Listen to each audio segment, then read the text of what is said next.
সূর্য তখন পশ্চিম আকাশে হেলে পড়েছিল যখন বৃদ্ধ জেলে সমুদ্র থেকে ফিরে তার জরাজীর্ণ নৌকাটি তীরে টেনে তুলছিল।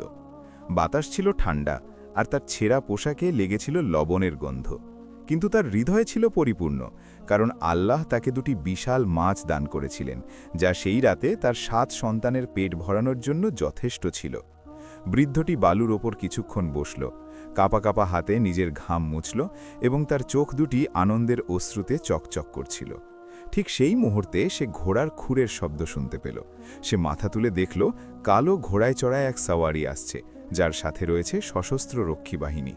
সে যখন আরও কাছে এলো তখন স্পষ্ট বোঝা গেল যে তিনি হলেন যুবরাজ বদর, প্রয়াত রাজার ছেলে, এক অহংকারী যুবক যে গ্রামগুলোতে উদ্ধতভাবে ঘুরে বেড়াতে অভ্যস্ত ছিল, যেন এই পৃথিবী কেবল তারই সেবার জন্য সৃষ্টি হয়েছে। যুবরাজ তার লোভী দৃষ্টি নিয়ে এগিয়ে এলো এবং বৃদ্ধ জেলেকে জিজ্ঞেস করল, তুমি এখানে কি করছো? জেলে বিনম্র স্বরে এবং বিষণ্ণ মুখে উত্তর দিল, হে আমার প্রভু, আমি একজন দরিদ্র জেলে। আমার এই পুরনো নৌকা আর জীর্ণ জাল ছাড়া আর কিছুই নেই, যা দিয়ে আমি আমার বড় পরিবারটিকে লালন পালন করি। আল্লাহ আজ আমাকে এই মাছ দুটি দান করেছেন। যুবরাজের ঠোঁটে এক বিদ্রূপের হাসি ফুটে উঠল এবং তার চোখ দুটি এক নির্মম আকাঙ্ক্ষায় জ্বলে উঠল। সে তার রক্ষীদের দিকে তাকিয়ে বলল, এই মাছ দুটি নিয়ে নাও, আজ রাতে আমি আমার বন্ধুদের এক অবিস্মরণীয় ভোজের দাওয়াত দেব। জেলে চমকে উঠল এবং তার শীর্ণ হাত দিয়ে মাছ দুটি আঁকড়ে ধরল। সে মিনতি করে বলল, হে মালিক, দয়া করুন, আপনি যদি এগুলো নিয়ে নেন তবে আমার সন্তানরা না খেয়ে থাকবে, এগুলো আমার কাছে থাকতে দিন। কিন্তু রক্ষীরা তাকে নিষ্ঠুরভাবে ধাক্কা দিল এবং সে মাটিতে পড়ে গেল। সে ওঠার চেষ্টা করতেই তাকে এক ঘুষি মারা হলো, যাতে তার মুখ থেকে রক্ত ঝরতে শুরু করল। কিছু বুঝে ওঠার আগেই তারা তার হাত থেকে মাছ দুটি ছিনিয়ে নিল। বৃদ্ধটি কাঁপতে কাঁপতে উঠে দাঁড়াল, তার চোখ অশ্রুসিক্ত। সে বুক ফাটা আর্তনাদ করে বলল, হে প্রভু, তুমি শ্রেষ্ঠ বিচারক, এই জালিমের ওপর তোমার কোনো নিদর্শন আমাকে দেখিয়ে দাও। যুবরাজ কোনো ভ্রুক্ষেপ না করে হাসতে হাসতে চলে গেল, আর জেলেটি সৈকতে পড়ে হাহাকার করতে লাগল। তার শরীর তখন জল আর চোখের জলে ভেজা ছিল। যুবরাজ তার প্রাসাদে পৌঁছে পাচক দলের ডাক পাঠালো এবং আদেশ দিল, হে পাচক দল, এই মাছ দুটি দিয়ে এমন এক ভোজ তৈরি করো যার কোনো তুলনা নেই। আমি চাই এমন আগুন যা মাছের মাংসকে এমনভাবে ঝলসাবে যে চর্বি টপটপ করে পড়বে, আর এমন মশলা চাই যার সুগন্ধ কবরে থাকা মৃত ব্যক্তিদেরও ক্ষুধার্ত করে তুলবে। ভৃত্যরা দ্রুত কাজ শুরু করল এবং রান্নাঘর থেকে হাঁড়ি, পাতিল আর চামচের শব্দ আসতে শুরু করল। রাতের খাবারের আগে যুবরাজের বন্ধুরা হাজির হল। তারা ছিল রাজ্যের ধনী শ্রেণীর সন্তান, কেউ লোভী ব্যবসায়ী, কেউ বা সেনাপতি। তারা রেশমি কাপড়ে ঢাকা এক দীর্ঘ টেবিলের চারপাশে বসল, যার ওপর রূপালী থালাগুলো চকচক করছিল। তাদের মধ্যে একজন হাসতে হাসতে বলল, হে মালিক, আমরা শুনেছি আজ আপনি সমুদ্রের ধারে ভ্রমণে গিয়েছিলেন। ওটা কি শিকার ছিল নাকি নিছক ভ্রমণ? যুবরাজ অট্টহাসি দিয়ে বিদ্রূপের স্বরে উত্তর দিল, দুটোই ছিল। এক হতভাগা বৃদ্ধের সাথে দেখা হলো যে ভাবছিল সমুদ্রটা বুঝি তারই। আমি তার কাছ থেকে তার রিজিক ছিনিয়ে নিয়েছি, যেভাবে সিংহ তার শিকার ছিনিয়ে নেয়। সে কান্নাকাটি করে আমার কাছে মিনতি করছিল, যেন তার চোখের জল আমাকে টলাতে পারবে। পুরো মজলিস হাসিতে ফেটে পড়ল এবং এমনভাবে মন্তব্য করতে লাগল যেন তারা কোনো হাস্য কৌতুক নাটক দেখছে। ভৃত্যরা থালা নিয়ে প্রবেশ করল। জাফরান ও গোলমরিচের সুগন্ধে মাখামাখি সুস্বাদু ভাজা মাছ দুটি টেবিলের মাঝখানে যুবরাজের সামনে রাখা হলো। যুবরাজ ও তার বন্ধুরা খাওয়া শুরু করল এবং তাদের আড্ডা চলতেই থাকল। কথা বলার নেশায় মগ্ন যুবরাজ যখন এক টুকরো মাছ মুখে নিল, হঠাৎ একটি ছোট মাছের কাঁটা তার বৃদ্ধাঙ্গুলে বিঁধে গেল। সে জোরে চিৎকার করে উঠল এবং কাঁটাটি টেনে বের করল, কিন্তু বন্ধুদের হাসাহাসির মধ্যে সে বিষয়টিকে পাত্তা না দিয়ে খাওয়া জ্বালিয়ে গেল। উপস্থিতদের মধ্যে একজন হাসতে হাসতে বলল, হে মালিক, একটা মাছের কাঁটা কি আপনাকে হারিয়ে দিল? সবাই আবার হাসল এবং যুবরাজ তার অস্বস্তি লুকাতে তাদের সাথে হাসিতে যোগ দিল। কেউ জানল না যে ওই ছোট কাঁটাটি ছিল একটি শানিত খঞ্জরের মতো, যা তার শরীরে গেঁথে গিয়েছিল।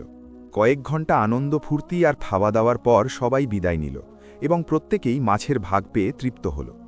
যুবরাজ তার ঘরে একা বসে তার ব্যথাতুর আঙুলের দিকে তাকিয়ে রইল। সে তুচ্ছতা ছিল করে বিড়বিড় করে বলল, একটা কাঁটা মাত্র, কালই সেরে যাবে। তারপর সে বিছানায় শুয়ে চোখ বুঝল, কিন্তু সে জানত না যে সামনের সময় তার জন্য এক দীর্ঘ দুঃস্বপ্ন লুকিয়ে রেখেছে, যা তার জীবনকে ওলটপালট করে দেবে। পরদিন সকালে যুবরাজ যখন জাগল, সে তার আঙুলে এক অদ্ভুত টান অনুভব করল।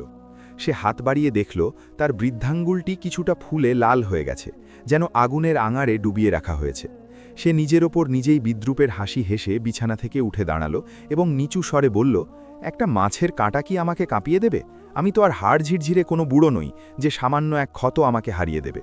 সে দ্রুত তার কারুকার্য খচিত পোশাক পরে প্রাসাদের বিশাল বারান্দায় গেল। পাখিরা গাছের ওপর গান গাইছিল এবং সকালের বাতাস ছিল মনোরম, কিন্তু তার ভেতরের কিছু একটা অস্থির হয়েছিল। সে ব্যথাকে উপেক্ষা করে বাইরের সৌন্দর্য উপভোগ করার চেষ্টা করল, কিন্তু সেই বিধুনোর মতো ব্যথা তাকে এক মুহূর্তের জন্য ছেড়ে গেল না। দিন বাড়ার সাথে সাথে ব্যথা আরও বাড়ল। আঙুলটি উত্তপ্ত হতে শুরু করল, যেন ভেতরে এক ছোট আগুন জ্বলছে। সে তার এক সেনাপতিকে চিঠি লিখতে চাইল, কিন্তু কলম ধরতে পারল না, কারণ তার হাত হঠাৎ করে কেঁপে উঠল। সে নিজেকে বলল, বাজে কথা, এটা স্রেফ একটা সাধারণ ক্ষত, সন্ধে হলেই সেরে যাবে।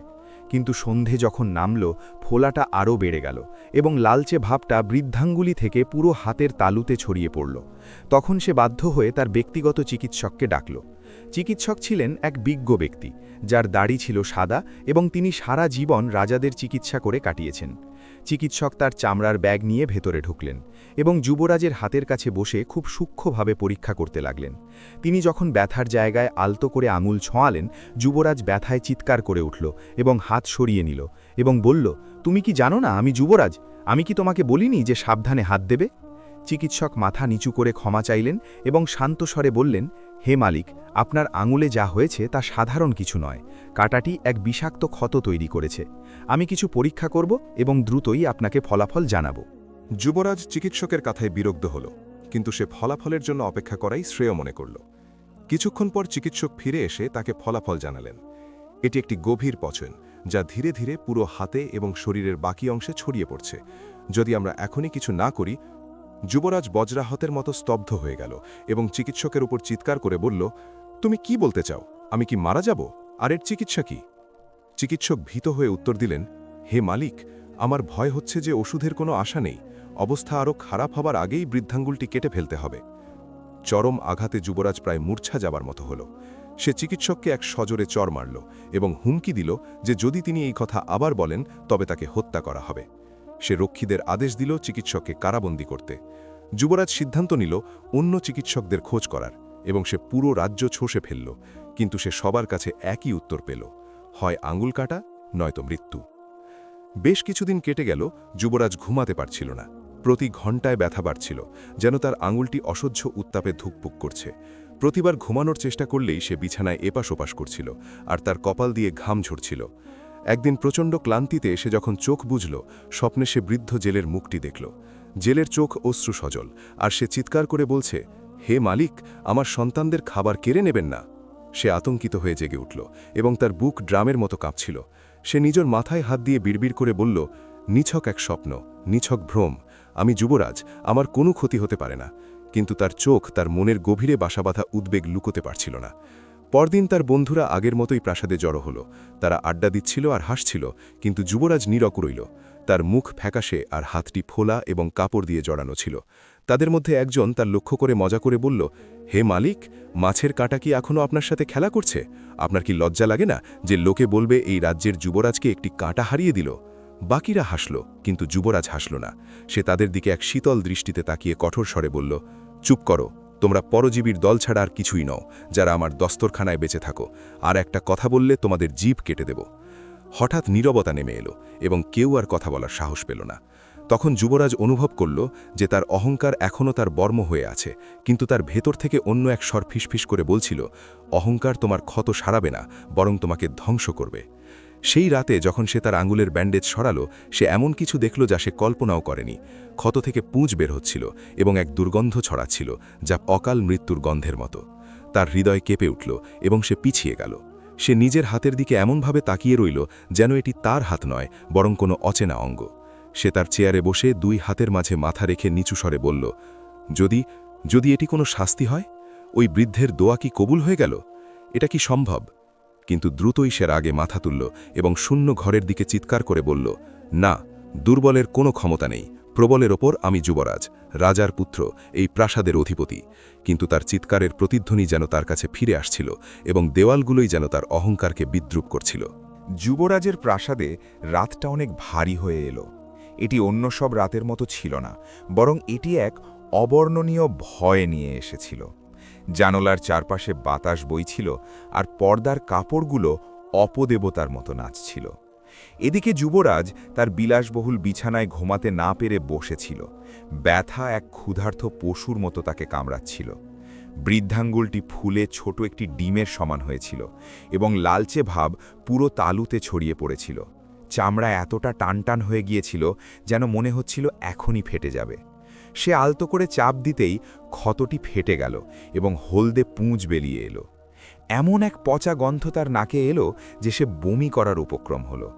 তার পুরো শরীর কেঁপে উঠল এবং সে কুঁকড়ে গিয়ে অস্ফুট স্বরে বলল, এ খোদা, এটা কি? এটা কেমন শাস্তি? সেই রাতে ব্যথার মধ্যেও যুবরাজ ঘুমিয়ে পড়ল, কিন্তু সেখানেও কোনো শান্তি পেল না। সে এক ভয়াবহ দুঃস্বপ্ন দেখল। সে দেখল সে সমুদ্র সৈকতে দাঁড়িয়ে আছে এবং বৃদ্ধ জেলেটি তার সামনে তার ছেঁড়া জাল নিয়ে দাঁড়িয়ে আছে। কিন্তু বৃদ্ধের মুখটি বাস্তবের মতো ছিল না, সেটি ফ্যাকাশে এবং মৃতের মতো হয়ে গিয়েছিল। তার চোখ দুটো বেরিয়ে আসছিল এবং ঠোঁটে এক রহস্যময় হাসি লেগেছিল। জেলেটি গম্ভীর স্বরে বলল, যেন শব্দগুলো সমুদ্রের গভীর থেকে উঠে আসছে, তুমি আমার রিজিক কেড়ে নিয়েছিলে, তাই আল্লাহ তোমার কাছ থেকে এমন কিছু কেড়ে নিলেন যা তুমি কল্পনাও করনি। যুবরাজ তার হাতের দিকে তাকিয়ে দেখল তার আঙুলগুলো ক্ষয়ে যাওয়া হাড়ে পরিণত হচ্ছে এবং মাংসগুলো ঝরে বালুর ওপর পড়ছে, যতক্ষণ না তার পুরো বাহুটি একটি কঙ্কালে পরিণত হল। সে পাগলের মতো চিৎকার করে উঠল এবং সমুদ্রের বিশাল ঢেউ তাকে গ্রাস করতে এগিয়ে এলো। ভোরে সে হঠাৎ জেগে উঠে হাঁপাতে লাগল, ঘামে তার পোশাক শরীরের সাথে লেপ্টে গিয়েছিল। সকাল হওয়ার পর সে তার ভয়কে আড়াল করার চেষ্টা করল। সে তার প্রাসাদের মূল কক্ষে তার মন্ত্রীদের সাথে বসল, কিন্তু সে যখনই পানপাত্রের দিকে হাত বাড়াল, কাঁপা কাঁপা হাত থেকে পাত্রটি পিছলে নিচে পড়ে ভেঙে গেল। উপস্থিত সবাই হচকিয়ে গেল, আর যুবরাজ অবাক হয়ে তার হাতের দিকে তাকিয়ে রইল।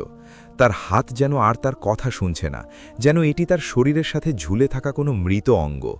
তার রাগ দেখে সবাই নীরবে চলে গেল, কিন্তু বের হওয়ার সময় তারা একে অপরের দিকে শঙ্কিত দৃষ্টিতে তাকালো, কারণ তারা সেই কক্ষে মৃত পশুর মতো এক গন্ধ পেয়েছিল। যুবরাজ একা বসে তার হাতের দিকে তাকিয়ে রইল, যেখান থেকে মার্বেল পাথরের মেঝেতে পুঁজ টপ টপ করে পড়ছিল। সে হতাশ হয়ে বলল, আমি কি আসলেই এটি হারাবো?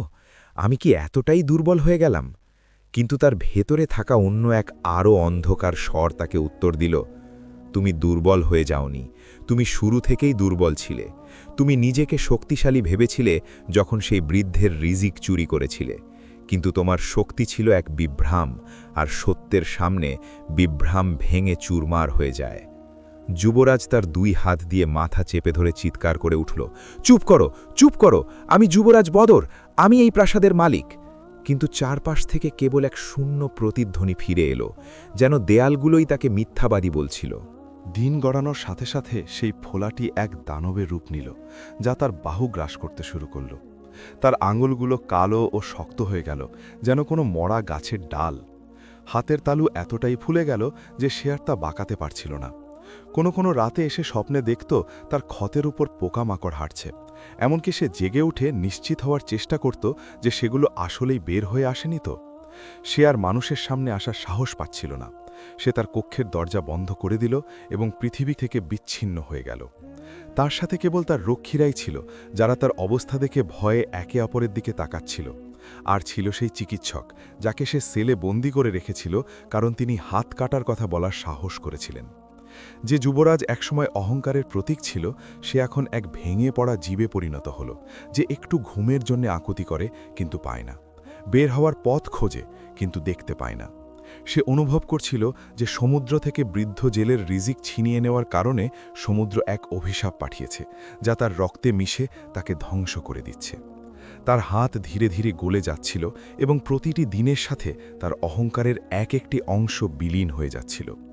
একদিন সকালে প্রাসাদে এক অদ্ভুত নীরবতা বিরাজ করছিল, যা অনেকটা কবরের নীরবতার মতো। কেবল মাঝে মধ্যে যুবরাজের ভাঙা কণ্ঠের আর্তনাদ সেই নিস্তব্ধতাকে চিড়ে দিচ্ছিল। ব্যথা আর সহ্য করা যাচ্ছিল না। সে তার আক্রান্ত বাহুটি আর তুলতেও পারছিল না। তার আঙুলগুলো কালো জমাট বাঁধা মাংসপিণ্ডে পরিণত হয়েছিল এবং চামড়া হয়ে গিয়েছিল পচে যাওয়া পশুর চামড়ার মতো, যা পোকা কামড়াচ্ছে। তার ছোট ভাই যুবরাজ সালেম তার ঘরে প্রবেশ করল। সালেম সব দিক দিয়েই তার উল্টো ছিল, জ্ঞানী, ধীর স্থির এবং প্রজাদের কাছে প্রিয়। সে তার পাশে বসে দুঃখে বলল, ভাই, আর কোনো উপায় নেই। চিকিৎসক বলছেন বিষ তোমার কনুই পর্যন্ত পৌঁছে গেছে। যদি বাহুটি কেটে না ফেলা হয় তবে তুমি আর কয়েকদিনের বেশি বেঁচে থাকবে না। যুবরাজ তার কোটরাগত চোখ তুলে তাকালো এবং তার ঠোঁটে এক ভাঙা ও কাপা হাসি ফুটে উঠল। বাহু, তোমরা চাও আমি এক হাত ছাড়া বেঁচে থাকি? আমি আমার সৈন্যদের সামনে কিভাবে দাঁড়াবো?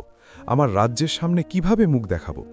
সালেম আলতো করে তার সুস্থ হাতটি ধরল এবং বলল, তুমি যদি মরে যাও তবে তাদের সামনে কিভাবে দাঁড়াবে বদর? অহংকার কোনো শূন্য আত্মাকে আহার দেয় না বদর। বেঁচে থাকার জন্যে অন্তত সত্যকে মেনে নাও। যুবরাজ বদর কিছুক্ষণ চুপ করে রইল, তারপর এক উন্মাদ হাসিতে ফেটে পড়ল, যে হাসি অনেকটা কান্নার মতো। তার সেই ভাঙা কণ্ঠস্বর বিলাসবহুল ঘরে প্রতিধ্বনিত হতে লাগল, যেন সে ঘরের কারুকর্চিকৃত বিয়ালগুলোকেই বিদ্রুপ করছিল। রাজ্যের যুবরাজ এক টুকরো রুটির জন্যে বা ভাঙা কুকুরের মতো বেঁচে থাকার জন্যে হাত কাটার মিনতি করছে, কি পরিহাস! অবশেষে সে আত্মসমর্পণ করতে বাধ্য হল। চিকিৎসকরা জড়ো হলেন এবং তার হাত কাটার সিদ্ধান্ত নিলেন। তাকে অজ্ঞান করে হাতটি কেটে ফেললেন।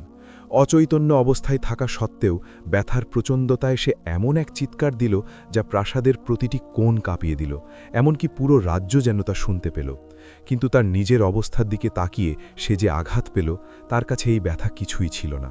সে তার পাশে পড়ে থাকা বিচ্ছিন্ন হাতটির দিকে তাকালো এবং এক দীর্ঘ দীর্ঘ শ্বাস ফেলে কোনো কিছু হারানো শিশুর মতো অঝরে কাঁদতে লাগল।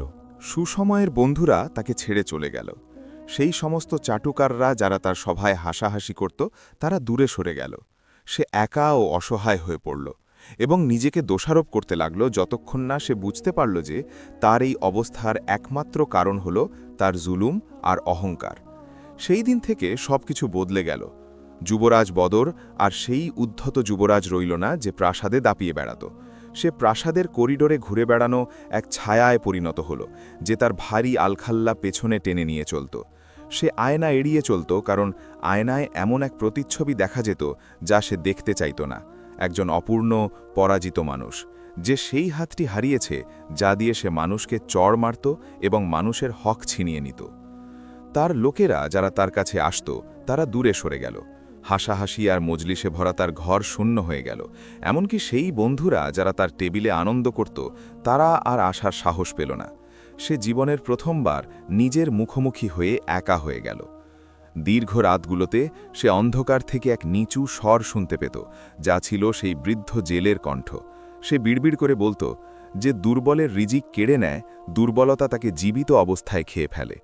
বদর আতঙ্কিত হয়ে বিছানা থেকে জেগে উঠত এবং চিৎকার করে বলত, যথেষ্ট রয়েছে, যথেষ্ট হয়েছে, আমার মাথা থেকে এই কণ্ঠস্বর সরিয়ে দাও। কিন্তু কেউ তাকে উত্তর দিত না। ঘরে কেবল নিস্তব্ধ দেয়ালগুলো ছিল, আর ছিল এক ব্যক্তি যে তার মৃত অহংকারের জন্য কাঁদছিল, ঠিক যেমন তার হাতটি একটি পাত্রে পড়ে থাকা মৃতদেহ হয়ে গিয়েছিল। আর এভাবেই হাত হারানোটা কেবল একটি অঙ্গ হারানো ছিল না, বরং এটি ছিল নিজের কাছে এবং মানুষের কাছে যুবরাজ বদরের পতনের ঘোষণা। সে জীবনে প্রথমবার বুঝতে পারল যে জুলুম মরে যায় না, বরং তা ফিরে আসে মালিককে টুকরো টুকরো করে খাওয়ার জন্য, যতক্ষণ না তার কেবল এক কলঙ্কিত ইতিহাস ছাড়া আর কিছুই বাকি থাকে। হাত কাটার পর বেশ কয়েক সপ্তাহ কেটে গেল, কিন্তু তা তার আত্মা সুস্থ করার জন্য যথেষ্ট ছিল না। শরীরের ক্ষতটি তার অহংকারের ক্ষতর চেয়ে অনেক ছোট ছিল। যতবার সে তার কাটা হাতের দিকে তাকাত, মনে হতো সেটি তাকে দূর থেকে ডাকছে এবং সে যা ছিল আর যা হারিয়েছে তা মনে করিয়ে দিচ্ছে। রাতে দুঃস্বপ্ন তাকে তাড়া করতে শুরু করল। সে দেখত বৃদ্ধ জেলেটি তার বিছানার পাশে দাঁড়িয়ে আছে, তার কাপড় ভেজা, দাড়ি থেকে সমুদ্রের পানি টপ টপ করে পড়ছে এবং হাতে একটি ছেঁড়া জাল। সে ধীরে ধীরে এগিয়ে আসত, তার কাঁপা হাতটি যুবরাজের দিকে বাড়িয়ে দিত এবং হাড় কাঁপানো স্বরে ফিসফিস করে বলত, আমার রিজিক কোথায় যুবরাজ? আমাকে ফিরিয়ে দাও, আমাকে ফিরিয়ে দাও। বদর আতঙ্কিত হয়ে জেগে উঠত, ঘামে ভিজে চারপাশ হাতড়াত, কিন্তু অন্ধকার ছাড়া কিছুই পেত না। কিন্তু সেই কণ্ঠের প্রতিধ্বনি সূর্য ওঠার পর পর্যন্ত তার কানে লেগে থাকত। রাতগুলো আর তার ছিল না, দিনগুলোও তার ছিল না। সে বারান্দায় নিজের সাথে নিজে কথা বলত, কখনো হাসত, আবার হঠাৎ চিৎকার করে উঠত। সে তার ভৃত্যদের এমন সব নামে ডাকত যা তার আগে কখনো শোনেনি, এবং রক্ষীদের আদেশ দিত সেই ছায়াটিকে ধরার জন্য যা তাকে তাড়া করে ফিরছে। এক রাতে রক্ষীরা তার কক্ষ থেকে এক প্রচণ্ড শব্দ শুনতে পেল। তারা যখন দরজা ভেঙে ভেতরে ঢুকল, দেখল যুবরাজ বদর ঘরের মাঝখানে হাঁটু গেড়ে বসে আছে, নিজের কাপড় ছিঁড়ছে এবং দেয়ালে মাথা ঠুকছে আর চিৎকার করে বলছে, আমার মাথা থেকে বের হও, ওহে জেলে, আমি তোমাকে বলেছি মাছ দুটো নিয়ে নাও এবং আমাকে মুক্তি দাও। সে তার সুস্থ হাতটি দিয়ে টেবিলে এমনভাবে আঘাত করছিল যে তার মুষ্টি থেকে রক্ত ঝরছিল। সে আর যুবরাজ ছিল না, বরং নিজের বিবেকের কাছে পিষ্ট হওয়া এক জীবে পরিণত হয়েছিল। দিন যাওয়ার সাথে সাথে বদর সব জায়গায় জেলেটিকে দেখতে শুরু করল, আয়নার প্রতিচ্ছবিতে, রক্ষীদের চোখে, এমনকি খাবারের মধ্যেও। সে যখন পানির পাত্র তুলত, দেখত সেটি লাল রক্তে ভরা, আর যখন রুটির দিকে হাত বাড়াত, মনে হতো সেটি সেই মাছের কাঁটায় ঢাকা যা শুরুতে তার আঙুলে বিঁধেছিল। তার মস্তিষ্ক আর সহ্য করতে পারল না। সে দিন রাত চিৎকার করতে থাকল, এমনকি প্রাসাদের লোকজন তার কক্ষের পাশ দিয়ে যাওয়া বন্ধ করে দিল, কারণ সেটি যেন এক অভিশপ্ত ঘর হয়ে গিয়েছিল। তার ভাই সালেম তাকে বহুবার শান্ত করার চেষ্টা করল। সে তার পাশে বসে বলল, ভাই, এখনও তোমার কাছে তওবা করার সুযোগ আছে। যাদের হক নষ্ট করেছ তা ফিরিয়ে দাও, হয়তো আল্লাহ তোমার কষ্ট লাঘব করবেন। কিন্তু যুবরাজ শূন্যে তাকিয়ে থাকত এবং এক শীতল হাসি দিয়ে ফিসফিস করে বলত, তওবা? তওবা কি আমার হাত ফিরিয়ে দেবে? তওবা কি আমার মাথা থেকে সমুদ্রের সেই ভূত তাড়িয়ে দেবে? অনেক দেরি হয়ে গেছে, অনেক দেরি হয়ে গেছে। এক বৃষ্টির রাতে বদর তার উঁচু বারান্দায় বেরিয়ে এলো। সে সেখানে দাঁড়িয়ে রইল। বাতাস তার আলখাল্লা উড়িয়ে নিচ্ছিল এবং বৃষ্টির পানির সাথে তার চোখের জল মিশে যাচ্ছিল। সে অন্ধকারে ডুবে থাকা প্রাসাদের বাগানের দিকে তাকালো এবং অনুভব করল যেন পুরো পৃথিবী তাকে ডাকছে। তার ভেতরের কণ্ঠস্বর চিৎকার করে বলছিল, সব শেষ, মুক্ত হয়ে যাও, পতন ছাড়া আর কোনো নিস্তার নেই। সে আকাশের দিকে মাথা তুলে এক শেষ চিৎকার দিল, যা যেন পুরো পৃথিবীর কাছে এক বিদায় বার্তা ছিল। তারপর সে শূন্যে ঝাঁপিয়ে পড়ল। মাটিতে আছড়ে পড়ার এক ভয়াবহ শব্দ হল, তার হাড়গোড় চূর্ণ বিচূর্ণ হয়ে গেল এবং তার মুখ থেকে রক্ত বয়ে গেল। অহংকারী যুবরাজ বদর ভেজা ঘাসের ওপর এক নিথর দেহে পরিণত হল। শব্দ শুনে রক্ষীরা ছুটে এলো। তাদের আগে আগে ছিল তার ভাই সালেম। যখন সে তার ভাইয়ের ক্ষতবিক্ষত দেহটি মাটিতে দেখল, সে তার পাশে হাঁটু গেড়ে বসল এবং বুক ফাটা কান্নায় ভেঙে পড়ল। ভাই, তুমি যদি অন্তত শুনতে, যদি সেই মাছ দুটো জেলের হাতেই ছেড়ে দিতে, তবে তোমার পরিণতি এমন হতো না। কিন্তু ততক্ষণে অনেক দেরি হয়ে গিয়েছিল। যুবরাজ চলে গেল এবং পেছনে রেখে গেল এক গল্প যা মানুষ বছরের পর বছর আলোচনা করবে। যে দরিদ্রের রিজিক চুরি করে, আল্লাহ তার শরীর ও আত্মা থেকে সব কিছু ছিনিয়ে নেন, যাতে তার আর কিছুই অবশিষ্ট না থাকে। এভাবেই যুবরাজ বদরের শেষ হল এবং সেই সাথে রাজ্যে জুলুমের অবসান ঘটল। তার ভাই সালেম ক্ষমতা গ্রহণ করলেন এবং বৃদ্ধ জেলেকে ডেকে পাঠিয়ে তার মন শান্ত করলেন এবং তার ভাই যা কেড়ে নিয়েছিল তার ক্ষতিপূরণ করলেন। রাজ্যে ইনসাফ ফিরে এলো। আর যুবরাজ বদরের গল্পটি এক শিক্ষণীয় দৃষ্টান্ত হয়ে রইল, যা বাবা মায়েরা তাদের সন্তানদের শোনান, যাতে তারা শিখতে পারে যে জুলুম কখনো মুছে যায় না এবং দরিদ্রের চোখের জল শক্তিশালী রাজাদেরও ডুবিয়ে দিতে সক্ষম।